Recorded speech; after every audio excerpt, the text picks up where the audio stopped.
This is a question for the devil.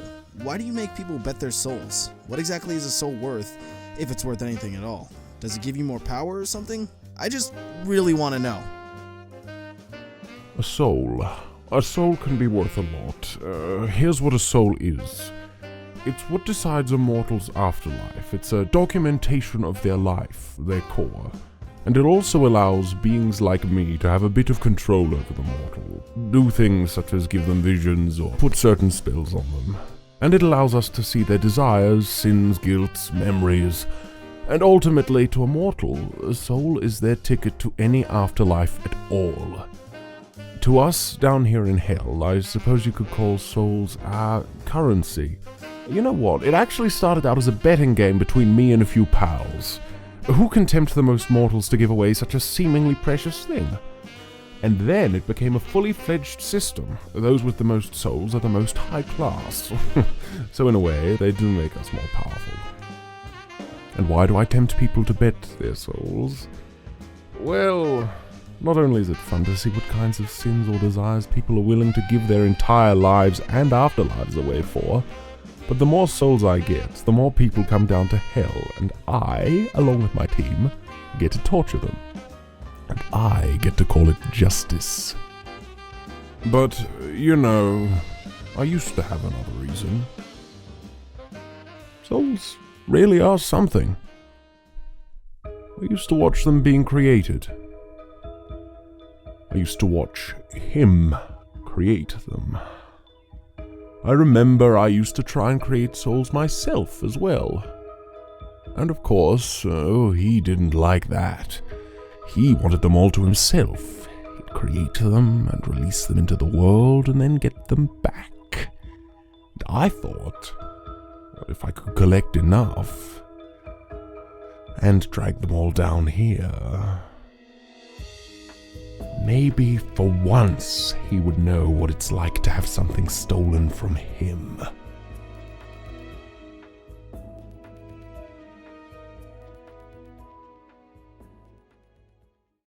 Chips, you're pretty chill from what I've seen. What's something interesting about your past? What about you, Fear? I know very little about you. Why is it that you're a skeletal when you used to be a fully fleshed out horse? You want something interesting about my past? Well, I reckon I could tell you about how I was a little bugger living on a farm with my ma and 13 siblings. Or I could tell you about how I robbed a moving train on horseback and returned the same farm with enough gold to turn it into a fortress. Or I could tell you about the time I fought off 7 men in a bar with a lasso in one hand and a damsel in the other. Or that time I talked a bull into drinking poison, or else what I'd do to him would be much worse.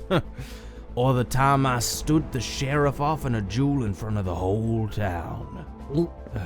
Later in the day, the posse came looking for what happened to their dear sheriff, and the townspeople knew who did it, but they were too afraid to spill it. All they knew was that the next time I stepped into the bar, they better have my favorite drink and cigar ready on the counter. He's so cool! Mm-hmm. So what about you, old horsey? What did you get back to in your day?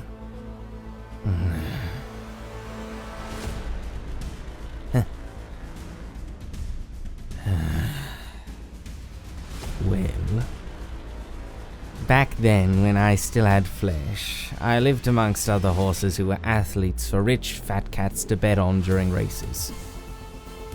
My family in particular was known for their winning streak. I wasn't the fittest of the bunch. Everyone used to jokingly call me a walking skeleton. I knew I wouldn't do well in the races, and I always wondered what it'd be like to be the one betting. Doping was common. In fact, it was the secret behind my family's success. So I played by their rules. The devil gave me a little something to help enhance my strength and something else to use on the others. I was supposed to just make them ill, but they took so much of it out of desperation, thinking it'd help, that it killed them. I lived, but lost some weight. Yes, I'm alive. When I found out what happened, I thought I'd be devastated. But I didn't feel a tad bit bad. Serves them right. Because then, as a part of our deal, I went to work at the Devil's Casino and finally got to be one of the rich cats making the bets. So hey, maybe you should try a little poison yourself, cowboy. Mangosteen! First off, you seem like a cool guy. Keep being you. Second, how did you get your name? I believe the Cup Bros mentioned that you were one of the many residents of Inkwell who used to be an inanimate object, and I recently learned that mangosteen is a fruit. Did you pick your own name? Thank you! Continue being me! They're right! Long ago I was just a regular lifeless 8-ball, but then, in a moment of spontaneous nonsensical magical phenomenon, I thought my first thought and opened my new eyes, and the first thing I saw, a word amidst all the rest. A word unlike any other that I could read for some reason, even though I had just spawned into existence. I loved the word so much that I decided from then on it would be my name, and thus I became Mangosteen! Whoa, inspiring. I wasn't the only one either. I came to be alongside many others who I guess in a way were my siblings. I must have been the oldest one since I grew up fast, and soon I became so big that I had to leave the nest. I still hope that one day I might run into them when they're all grown up as well, and we can catch up on all those years we've been apart. Even if I didn't come to be like most other people without a mom and dad, I still have a family, and even though we weren't there for most of each other's lives, that's what we are. Oh, yeah. Should we tell him he was probably the only one who came to life? Oh, no, let him have this.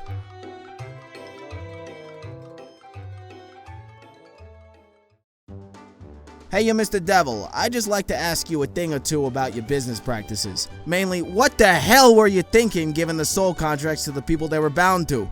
And what kind of system is that where the contract can be burned to void it? Did you put any thought into this at all? Alright, listen here, you nitwit.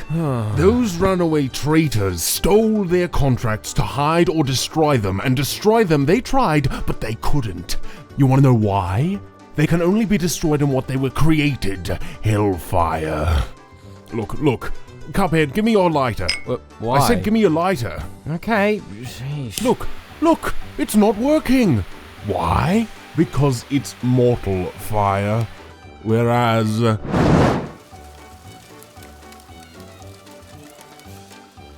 Dice? Dice, I need you to tell me that the contract I just burned was empty. Dice, if it wasn't empty, I swear I will start Armageddon. Oh, it was empty, don't worry. Okay, good. Hey, Devil, do you ever think about what would happen if Michael just showed up at the casino? Do you think the workers would just end up getting into a fight with him? Who's Michael? Michael! Where? Not here! I'm out! Where is he? Please!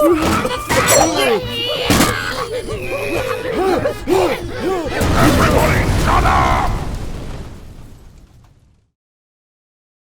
He's nobody. King Dice, you mentioned that you redecorated the casino to some extent. What did it look like before? Oh, it looked fine. It looked terrible. It looked like the whole building was depressed. It looked like someone was gonna get sacrificed. And I get that it's hell, but if you want to attract mortals to your place, take it from someone who's lived his whole life with them. Well, the place lacked any glam or flair. It was just dark and stale and uninviting. Yeah, like me. Exactly. Who wants that? Oh, wait, I was kidding. I want you. Oh, okay. I still saved your business. Oh, no, you didn't. Oh, yes, I did.